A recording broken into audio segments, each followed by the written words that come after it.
hoops. In the studio with me today, we've got former England manager Glenn Hoddle and former England and Chelsea coach, player Ray Wilkins. We've got another question here as well, Glenn, from Sport Express and Championat.ru, asking similarly, we talk about Spurs and the Champions League, saying how do you rate the Russian players in the Premier League? Bilyer, Danov, Arshavin, Pavlyuchenko and Zhirkov, and which order would you put them on and how they're doing and why? Maybe not do that, but how do you think the Russian players are fitting in? I think they're doing okay. I think, you know, the players you've just said there have done well. They've not, what I would say, excelled. They're not at the top of the tree in the Premiership at the moment.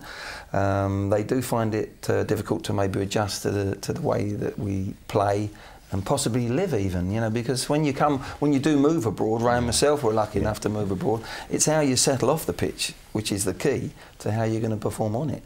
And maybe that's been a little bit more of a slight problem for them. But they've done well, and there's some good players. You know, Pavlyuchenko for Tottenham, you know, he comes on as sub and changes things 9 times out of 10.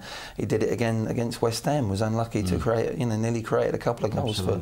And Arshavin's pretty similar, comes on from the bench and gets affection from the bench. You know, he affects the game from the bench probably more than when the pressure's on him starting. Right. So they're doing well, but progress report is they can do better.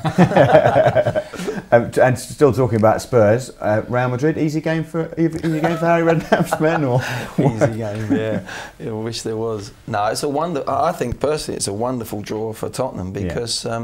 I would have worried if they'd have got Schalke, because everyone at White Hart Lane would have said we can get through to the semis here. Quite. The pressure would have been on them, whereas the pressure's been taken right off. Real Madrid are Real Madrid, you know. There's only one Real Madrid, but the fact that they've got the second leg at White Hart Lane, Ray, I think is a real key for me. They can do it. If they've done it against Inter, they can do it against Madrid. They've still got to be in the tie after the Bernabeu. Right. That's the important part. That's not being negative. That's doing what they did in Milan. And that's playing with the ball when they can play with the ball, and playing with it in their half of the pitch as well, and using their attributes they've got. Milan were taken aback when Asao Koto kept putting it from left back onto Peter Crouch's head. They thought, my word. And because the 3 forward players of Milan wouldn't work hard enough to shut him down, he kept getting ball in after ball. And if Peter Crouch is available, hit him.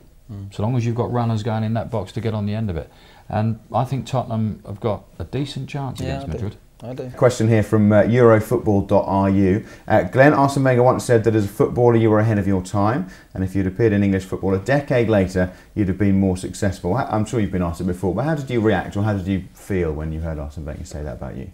Well, it was a nice compliment to have, and obviously I worked with Arsene at Monaco there, and I think it was different in our era when Ray played. As you know, we played together. I mean, we would love to play on the pitches now that they are. The surfaces they play on are like carpets, where, you know, some of the games that we had to play on, it was like a mud bath, and if you're a creative player, which we were, it was very difficult to create. And also the back pass rule, I think, has helped the creative player, because I didn't like it when it came in, and I think it could be changed still.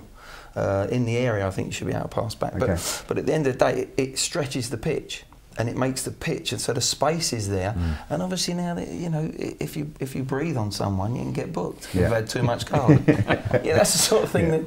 So you know, the creative games 10 years after we played started to evolve like it is now. And yes, I think it would be more rewarding for players like Ray and myself to play now. Great, guys, thank you very much indeed, Ray and Glenn, great to have you with us. If you do want to find out more about predictions for individual matches, player analysis and much more, go to www.castrolfootball.com.